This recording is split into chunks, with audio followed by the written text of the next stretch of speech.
Today, we will explore the remarkable life and papacy of Pope Francis, one of the most influential religious leaders of our time. From his humble beginnings in Buenos Aires to becoming the leader of over 1.3 billion Catholics worldwide, Pope Francis has reshaped the Catholic Church and its role in global issues. In this video, we'll explore his journey, his values, and his enduring impact on the world. Pope Francis was born Jorge Mario Bergoglio on December 17, 1936, in Buenos Aires, Argentina.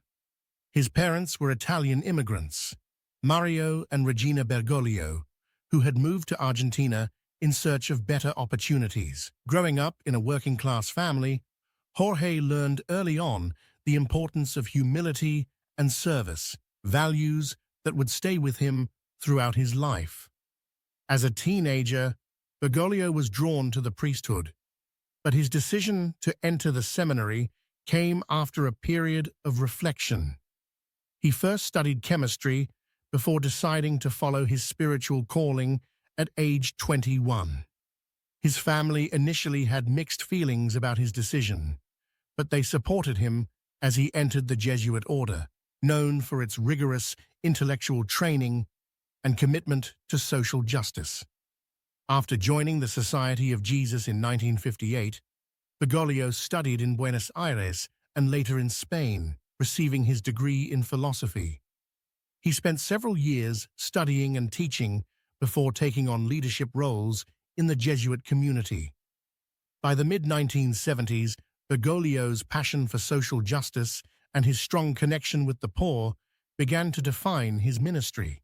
His role in the Jesuits helped shape the direction he would later take as Archbishop and Pope.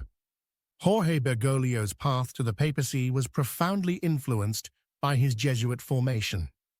As a Jesuit, Bergoglio took vows of poverty, chastity, and obedience, but it was his vow of service to others that guided his life's work. The Jesuit order, known for its intellectual rigor and commitment to social justice, deeply shaped Bergoglio's approach to leadership. Bergoglio's time as a Jesuit also exposed him to the political turmoil in Argentina.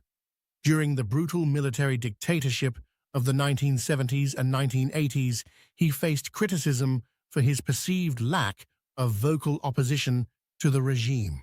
However, his defenders argue that Bergoglio worked behind the scenes to help those suffering under the dictatorship. His focus on education and social outreach during these years would later inform his papacy's emphasis on poverty and human dignity. In 1998, Bergoglio was appointed Archbishop of Buenos Aires, one of the most important and challenging positions in the Catholic Church. His leadership style stood in stark contrast to the wealth and power often associated with the position. Instead, Bergoglio embraced simplicity and humility, prioritizing pastoral care for the people. Bergoglio was known for his personal connection to his flock. He rode public transportation, visited the sick and poor, and spent countless hours listening to people from all walks of life. His commitment to the marginalized and the poor was clear, and he quickly became known for his tireless efforts to serve those in need. Under his leadership, Buenos Aires became a symbol of the Church's pastoral commitment to the poor. He also worked to foster interfaith dialogue and improve relations between the Catholic Church, Jewish communities, and other faiths.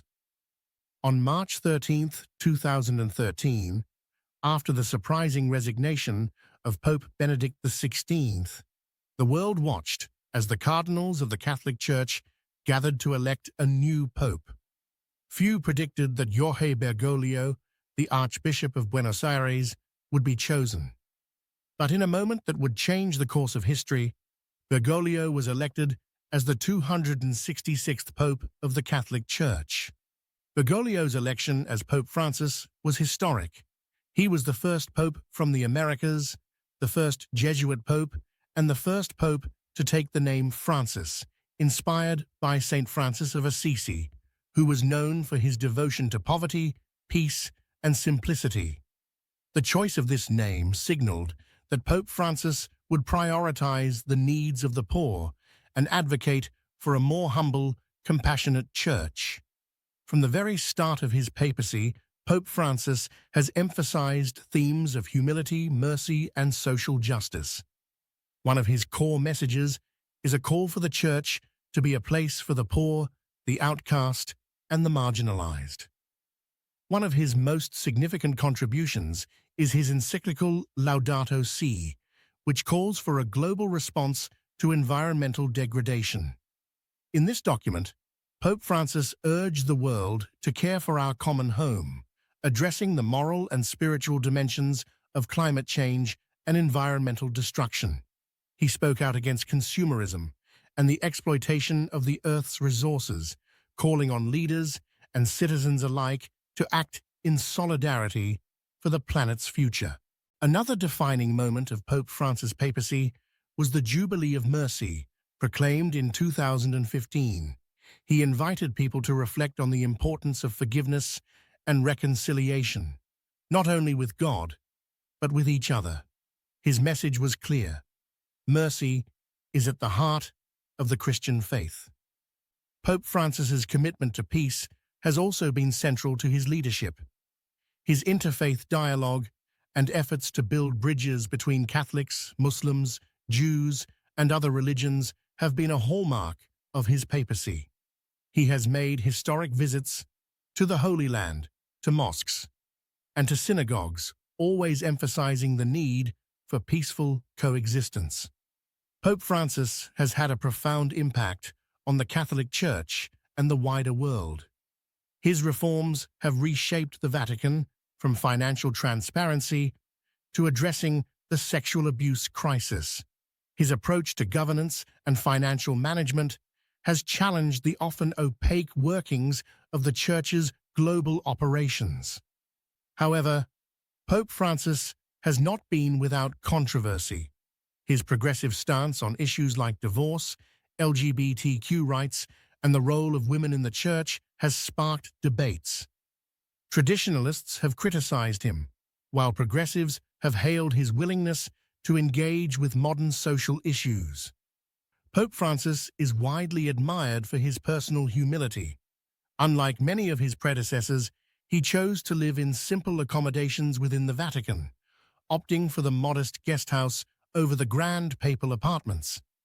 His refusal to embrace the luxury typically associated with the papacy has endeared him to millions around the world. His legacy will likely be one of accessibility, mercy, and deep concern for the poor and the environment. He has reinvigorated the papacy by challenging both the Church and the world to live out the values of love, justice, and peace in a rapidly changing world. As we reflect on the life and papacy of Pope Francis, we see a man deeply committed to the values of humility, service, and mercy. His leadership continues to inspire millions around the world, and his legacy will undoubtedly shape the future of the Catholic Church and the world for years to come. To learn more about Pope Francis's teachings, his encyclicals, and his ongoing work, we encourage you to explore the resources and messages he has shared with the world. What can we all learn from his example of leadership, compassion, and faith?